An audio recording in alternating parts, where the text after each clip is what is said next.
What's going on, everyone? This is Erik with Full Man MMA, and today I'm joined once again by UFC bantamweight contender Merab the Machine Dvalishvili. Merab, how are you? I'm great. How are you? I'm doing great, my man. We just talked at the end of 2021, I believe, like around November, December, about 6 months ago, and you were looking for a fight back then, and you're still looking for a fight now. Why does anyone want to fight you, Merab? Yeah, that's the question. I have no idea. Yeah, I was talking with my coach Ray Longo, and he told me nobody mentioned your name. No fighters, no journalists. Nobody talk. I don't know. I'm just waiting. I'm hoping fight anybody. I don't care. I really miss now fights. Before I was focused on Aljo's fight, and I have fun with him. To his upcoming fight to title fight. So, but now I don't have nothing to do. I'm training and I want to fight. Yeah, I was going to say, you were just on Ariel Helwani's show a couple days ago. Yeah. So I'm assuming nothing has changed since then. Has the UFC like called you and been like, all right, we're really going to try to look like what's the talk been between you and the UFC? Nothing really. I see Sean Shelby a couple times and he asked me if I was ready. And I said every time, yes, of course, And yeah, since then, and yeah, I guess he has some plans for me, but I guess it's hard to find an opponent for me, or like maybe who they ask, maybe they 10 fights down. I don't know, because he asked me if I was ready, and I said yes. Second time he asked me if I was ready for this time. This time, yeah, they know I don't care who I'm gonna fight. Every time who they offer me, I said yes. I have no other answer. I always say yes because like I don't know. That's how it's. Yeah. Yeah, I mean, because you said in the interview that you would literally fight anybody. Like, do you think it's your style? Maybe the fact that there's just bigger names and former champions that people want to fight. They don't want to risk fighting someone as dangerous and as up and coming as you. Like, what do you think it is about you that people just don't want to sign the fight? Yeah, I guess I'm not this much popular. Maybe I don't know. Like even I tell Ariel, yeah, he say, "Oh, maybe they scared of me." I don't think nobody's scared of me or something. But like because this level, I think like we all good. It's not like so style makes fight. I don't think I'm like something. Yeah, I'm a good fighter. I have my style, but I don't think anybody's scared of me. Um, and same, like this level, I don't care who I'm fighting with because this level, it's UFC and especially top 15 guys, they all good, and that doesn't really matter. What should I start picking fights? Why? I mean, I would love fight somebody big name, and I was calling one guy's name so many times, 100 times, and I don't want to say his name again, but. And especially he has a fight coming up. Good luck. But I don't know. We'll see. I don't think I don't. It's gonna be difficult fight for him. I mean, from my perspective, I feel like people should want to fight you because you say you're not a big name. You have 100,000 followers on Instagram. You're a pretty popular guy in the UFC, all things considered, and you're best friends with the champion Aljamain Sterling. If somebody happens to beat you, they would have a pretty good, stake to call out Aljamain for the title. I feel like that would make a lot of sense. People should be lining up to fight you. Yeah, but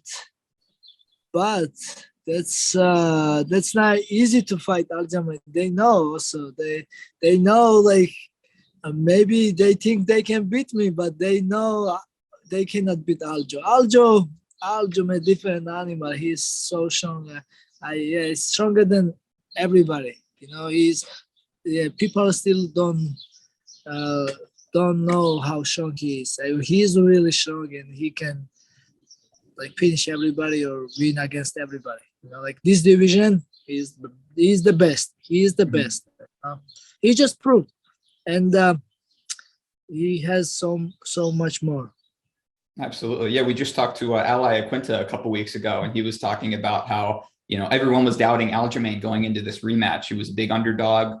People just thought Petr Yan was going to go right through him. And then, of course, Aljamain put on a wrestling clinic against him, and it surprised a lot of people. You were in his corner. Obviously, you helped him train very much for this fight. What did it mean for you and Al and Ray and the team to watch him prove all those doubters wrong? Yeah, that was like big, long story, man. Okay, first, you want me to talk all this? Yeah, go for it. Time? Yeah, okay, I'm gonna start beginning then. So after Aljo's fight, first fight with Peter,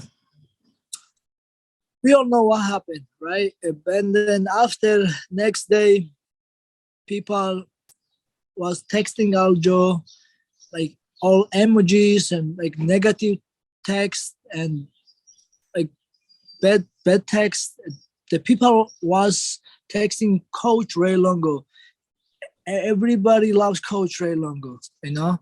So yeah, after the fight, people was texting Aljo like very bad text, like emojis, negative text, and people was texting our coach Ray Longo like bad text, like, you know, the Ray Longo nicest guy, you know, he's like great person, great coach, and me, I don't care if people was texting me or like they was calling us like clowns, like actors, and but people even was texting Aljo's girlfriend, and I cannot even imagine this, like how stressful was this one for all family. People was texting Aljo's family, Aljo's sisters, like bad things. Like, okay, I understand maybe you don't like fighter. I understand maybe, yeah, like even maybe you don't have to like fighter or like athlete, but you go text his sister, his girlfriend, his mother and coach and his friends. This is wrong, right? And then it was like all more than years until next fight, and then the like we fight, you know, like because I see Aljo was make fun of them. Aljo was laugh. Aljo called himself clown. It's okay, yeah. He said, "I'm actor. I'm clown." And then I will show you. I have rematch. I don't care. Okay, we'll fight. Let's fight, and we will see. You know, let's fight. Even Aljo said right after fight, Aljo said, "Let's do. I want a rematch." You know, and then he wasn't happy how the first fight end, but they was going to fight the rematch. So anyways, and so Wayne's the day before second fight, the Wayne's day, in US, in Florida, Jacksonville, people was booing Aljo, like people was like cheer for Peter. I was shocked, and that was so stressful for me, you know. And also, and then a fight day, we are in locker room, everything went good, warm up, everything, and then we are ready to go. They tell 5 minutes we going, and then we are just ready. He has his plugs on, and we are next to him, waiting for walk to the arena, and then they show promo like fights. Aljo, they show how Peter talks. Aljo is a clown. He's not real champion. Even UFC promote like Aljo wasn't a real fighter. Like he was like, you know, and then I was thinking in my head, please Aljo, don't get all this in your head. Like it's like we are about to walk to the cage and we are all listening again. I'm like, and then we started walking to the cage, and then people, Aljo, like fuck you. So, you know, like let them fight. Like what's wrong with you guys? You know, this is fight. It's not like a soccer team or like something like crazy. Like we are fighters. We gotta. And then, anyways, and that was so stressful for all of us. I mean, Aljo was making fun and he was laughing, and that's what. But and then once he's done, and I'm just happy, and like everybody give him respect, and now everybody reminds everybody how strong and how good he is. And some people forget what Aljo done this sport, and he's great guy, man. He laughs, he smiles, you know, he helps teammates, he helps family, and then he's good teammate, great person, and I mean, I don't know. Yeah, absolutely. Did a lot of the, I guess the abuse that he and you guys and his family were getting, did a lot of that stop after he beat Petr Yan? Yeah, actually, yes. Like I will say, 99% is stuff. Yeah. Like sometimes, once in a while, maybe I don't know. Like maybe I guess the people who miss this fight, or they don't know what's happened, who's champion now, they still like comment something stupid. But now it's really 99% is stuff. So, That's good. That's good. Well, you guys had an all-star corner with you between you, Iaquinta, Ray Longo. I know there was a lot of stress on you guys that fight week, but it must have been pretty fun to be able to hang out with those guys and corner Aljamain in his first title defense, right? yeah, this is it's honor. It's like it's to be with Al, Ray Longo, and the corner Aljo, his title fight, and Dennis Bazukia was with us too, the great guy.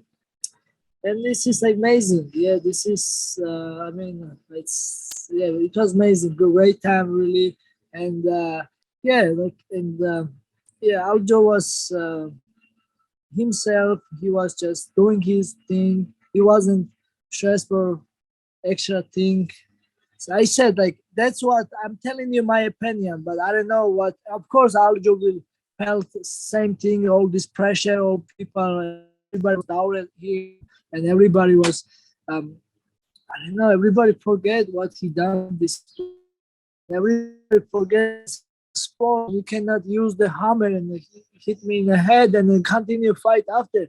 Like, okay, the old, I want to tell all these people, let me punch you first in your forehead, and then let's continue fight after. Let's see who's gonna win after. Or like even I don't care, you are heavyweight or light heavyweight, or let me knee or your face first, and then continue after. Let's see. No, you make a great point, and I'm glad that a lot of that has stopped since then. Yeah. I was just wondering. You touched on Al Iaquinta being in the corner with you guys. Have you seen a lot of Al? I know he's kind of focusing on real estate right now, not really focusing on fighting. Do you still see a lot of Al Iaquinta in the gym? Yes, he trains every day, but the thing is he can't do jiu-jitsu now, or like sparring or like kickboxing drill, because he has a both knee problems, and that's why he wasn't training like last couple years. But he's a warrior. He's still coming gym, support team, and but he trains every day like striking condition. Like he's still in the shape. His workouts, but he cannot do like live training, whatever we do, but he's warrior. Maybe he I mean maybe he fights again. I know. But yeah, he's not able to training like he used to be training before.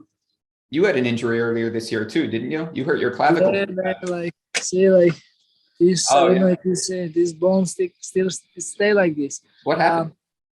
Yeah, I was in Georgia for like a couple days for New Year, and of course I was still training. I always training, doesn't matter what, New Year or like whatever. And then I wrestling couple good guys, and then I was middle, and I was getting attacked one guy, like wrestling with one guy, and then second guy, third guy, fourth guy, and the fifth guy they give me.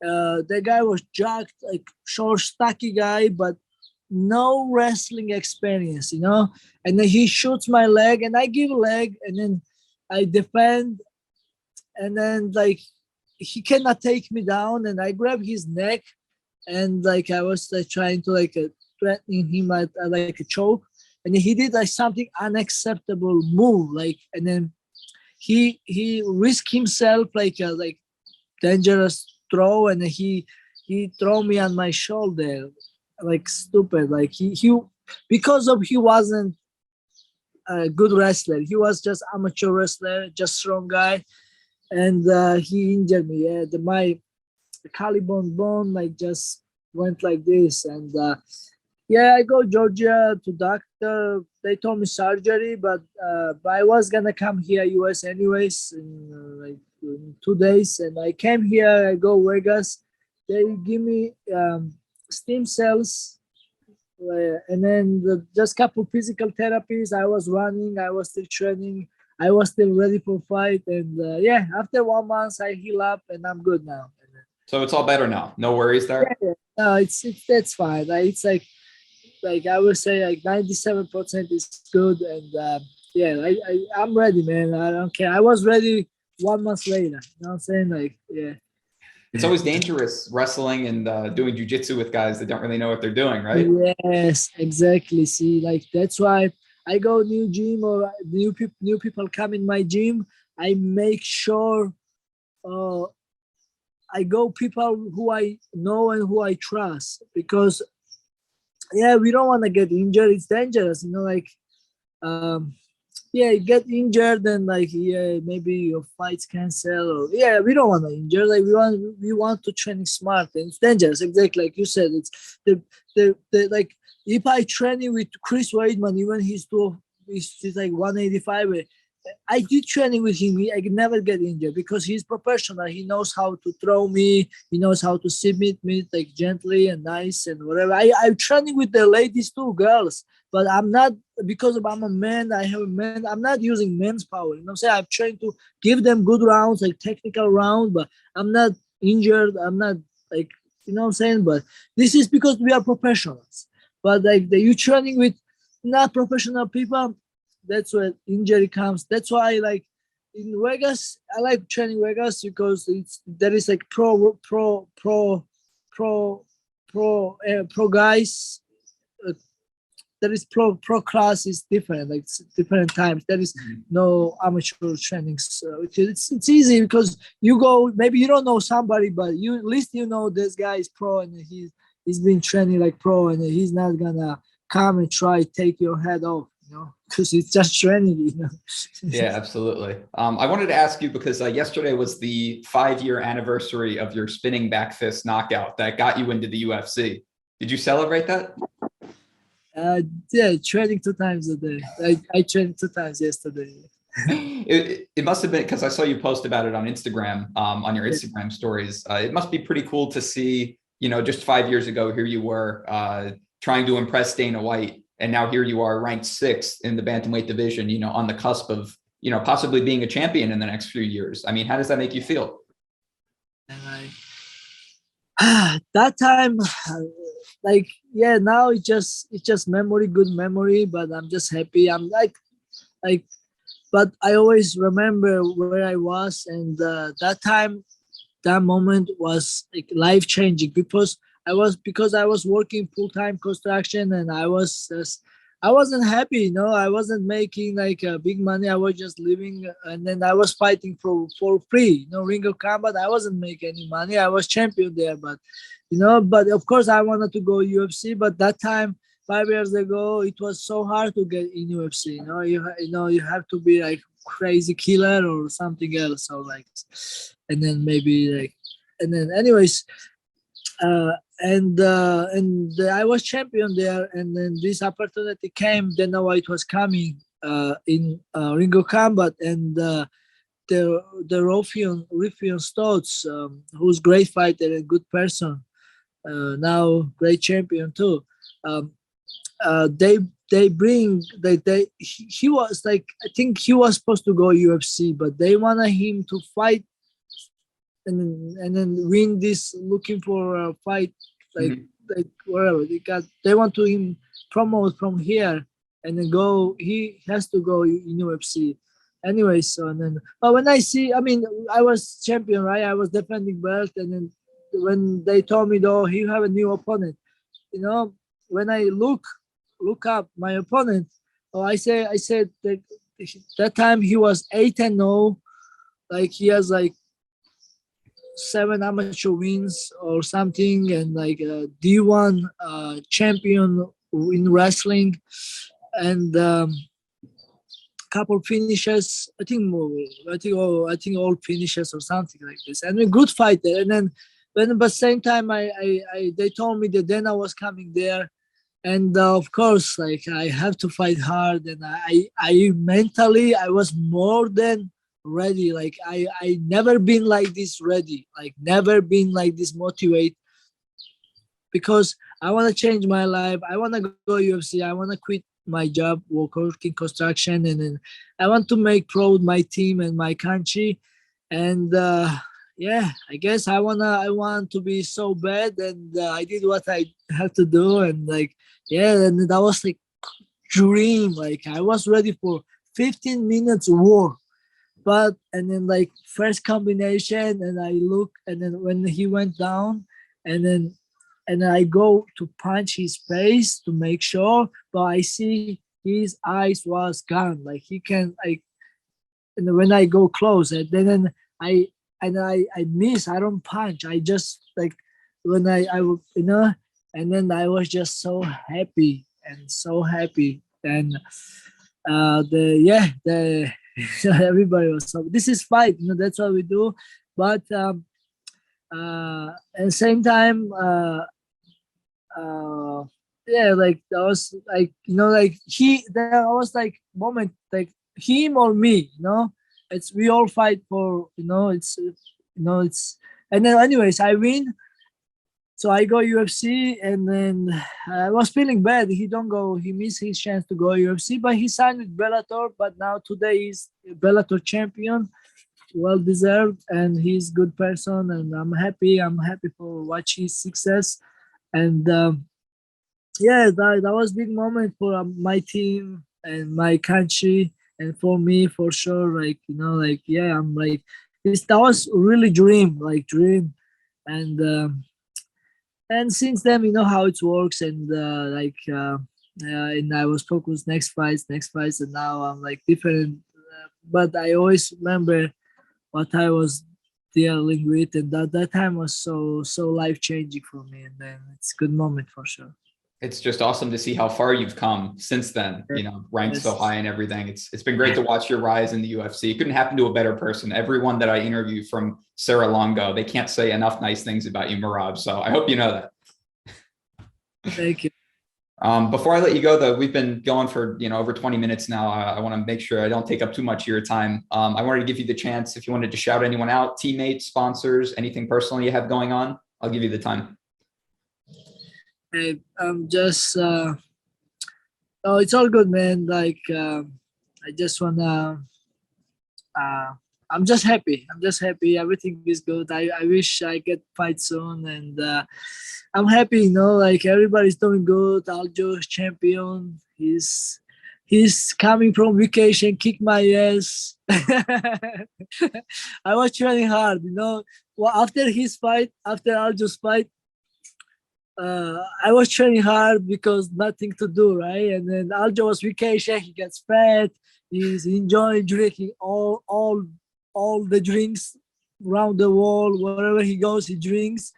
And then he comes gym, we sparring, and then he kick my ass, and I'm like, I love him. No, I love him. You know, he's the best. And then, you know, like I said this a couple of times, man. He's reason why I go this far, because training with him, learn from him, and I'm just happy he's champion now, and we all team, we are happy. You know, who knows Aljo? Everybody knows how good Aljo is, and that's all I want to say. Awesome. Merab, thank you so much again for the time. Best of luck getting a fight, and can't wait to see what this year has in store for you. I appreciate it, man. Thank you. Good luck for you too. Hey everyone, thanks for watching this video. If you like our content, be sure to subscribe to Full 9 MMA.